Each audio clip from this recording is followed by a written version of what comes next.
मैं कह रहा हूँ ना, मैंने कुछ नहीं किया। जबरदस्ती कर रहे हैं मेरे साथ। पापा। ऑफिसर, ऑफिसर, मैं तेरे को आप किस जुर्म में गिरफ्तार करके लेके जा रहे हैं, प्लीज ये बताइए।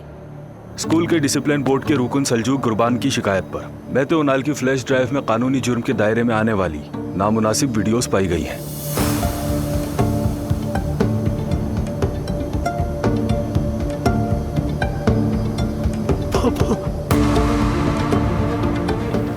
इसीलिए इसका बयान लिया जाएगा और अगर जरूरत पड़ी तो इसका कंप्यूटर भी जब्त कर लिया जाएगा। मेरी बात सुन, मैंने सच में कुछ नहीं। पापा, पापा, ठीक है बेटा, परेशान नहीं होता। आप इसे कहाँ लेके जा रहे हो ऑफिसर? जनाब, इस पर मुकदमा दायर किया गया है।